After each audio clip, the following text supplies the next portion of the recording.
Hi, I'm John Nigrosh, and we're continuing in our series, Making Money with Data. Today we're going to further explore the idea of geo-demographic scoring and variables. If you remember from last week, the reason you might want to do this is because you've got your customers and about 50% are 1-1-1. Means they only bought once, they haven't spent much, and they haven't bought lately. Okay? And the big question mark is, what are we going to do to make sense of those guys? Okay? The product is obviously one idea, and we talked about the idea of finding key products that might identify sub-segments of your customer base, which is a great thing to do, but it does take a database and a lot of work to make that thing work. The other thing that you might use is survey data. But the problem with survey data is oftentimes a client will ask me, can we use this survey we did? And I'll say, well, what percentage of your customers answered the survey? And they'll say, if it's really a good one, they'll say something like 5%. Okay, which is a little, the trouble is that you take that 5%, even if it was a yes, no, okay, so it's 2.5 or whatever it is, and then there's another 95% who didn't answer the survey.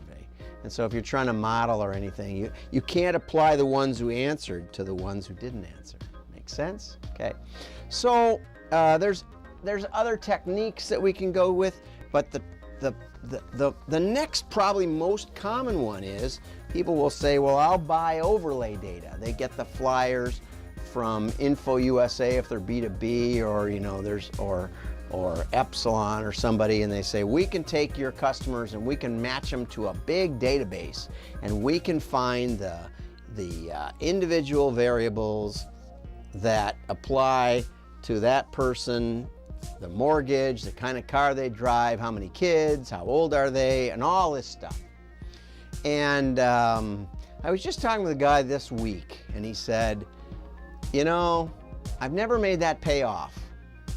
And there's a reason. Of course, one of the reasons is your product may not relate to age. It may not relate to the kind of car that you drive. I mean, you know, I have a client that sells Volkswagen parts. Okay, well, that makes a lot of sense. You know, if you drive a Volkswagen, you want to fix it up, you want to go to him. But if you're, if you're selling art supplies or baseball gear or hunting and fishing, it just doesn't connect exactly. So what's the next step that is proven? What's the next thing we can do that is not too hard to do, okay? Well, I believe the next step is Geo-Demographics. It's something that we can add to every customer, and it doesn't cost a lot of money. So you got the United States, okay? And we'll do our best at the United States. Okay, that's the United States, best I can do today. And the United States is divided up into actually more than that, 5-digit ZIP, Zone Improvement Program, in case you ever wondered what ZIP stood for. And the 5-digit zip code, the Census Bureau has kind of connected up with. It's not perfect. They don't always make the census tracts fit in the zip codes, but in general it's okay, and you can get it by state. You can download each state and each zip code and get census data by about 200 or 300 variables, okay? It's a lot of putts, I can tell you that. They have an FTP site if you want to start this from scratch. Okay, then you can also aggregate it to 3-digit.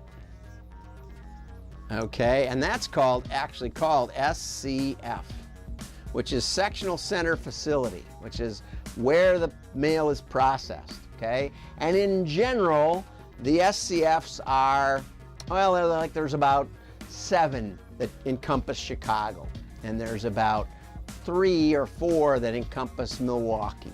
Okay, so they're kind of like MSA. You can kind of define your way, and they do fit the perimeter, the perimeters of the states. So they do that, and the same variables apply. So And so what in the world is it going to tell you to go at 3-digit level? Because everybody says, well, I'd like to get to the household level. I want to do target mailing. Yeah, I know.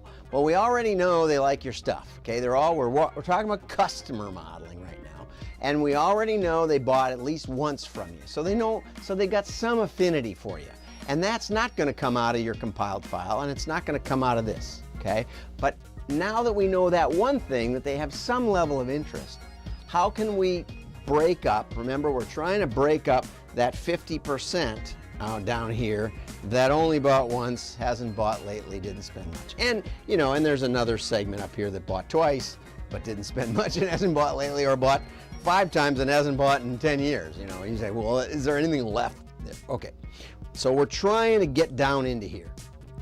Now you say, age is a great example. Geo-Demographic variable gives you the average age. You can get the average age by 3-digit or the average age by 5. Okay, now I can tell you that the young SCFs are like average 32 years old. All the people average together, and the old ones are like 38. I mean, there's a couple that, in the middle of the desert or something that have wildly out there, but in general, it's just a few year swing at the total average. Now, that doesn't mean there are no kids where the average is 38 years old, and it doesn't mean that there's no adults where the average age is 32 years old. It means that they averaged it all together. And so you'd say, well, what in the heck? If we look at a customer and he's in a high age area, or he's in a low age area. I mean, there's hundreds of thousands of people or millions of people in a given SCF. How in the world could that work? It works. Part of the reason it works is, like, if you take age, for example, what you'll find is Florida is old. Okay? You'll find northern Wisconsin is old. Branson, Missouri is old. Phoenix, Arizona, old. Okay, it actually maps for you the distribution of retirees pretty well. It's surprisingly well, actually. I never would have thought this would work. I was on record for telling people this wouldn't work. But the reason it works so well for customer picture is that if there's a difference, and maybe we'll talk a little more about profiling, so simple ways you can see a difference. But if there's a difference at this level, so for example, if your customers come from low income Geo-Demographics at the 3-digit SCF level, like I profiled one of my websites, whitetail.com, we have registrations, it's a couple of thousand, maybe it's 10,000, 20,000 people have registered, something like that, not a big file. It turned out that it was mostly east of the Mississippi, and that's because that's where the white-tailed deer are. And it turned out that it was very low income. So we actually contacted people like Skoll and Chevy Truck, and they were very interested in our list and, and maybe advertising on our site. We got a couple advertisers. So, when you see at the 3-digit level a Geo-Demographic skew, there's always skews, but when you see that, or you see low income or low dwelling value, the dwelling value kind of focuses out here on the coasts. That's high dwelling value. The rest of it's kind of, And so when you see something like that, or education is another one. We did some, well, we won't get into that. We did some work for a TV show that had real high education and income. And it improved their ability to deal with incoming calls by 74% higher profit per call. Really great. It was wonderful. But when you see it at this level, you get a really great, clear picture of something that's real. The problem with all this stuff at the household level and the survey data and all this and the soft data is because there's such small numbers involved, you're not really sure if it's going to work. Whereas if you see a skew at this level, it's going to work. The other thing is that, as I said, you can get the data. It's readily available. There's easier ways to do it than from the Census Bureau. But you can get it and you can apply it to everyone. So if I had to boil it down to two things, one is universal And you can, once you model at this level, you can actually do prospect modeling as well. But it's universal, and the two is that it works in the real world, real. Okay? It's also understandable. You can explain it to somebody. It actually makes some sense. Well, that's all we're going to cover for this session. I'm John Miglash. Have fun with your data.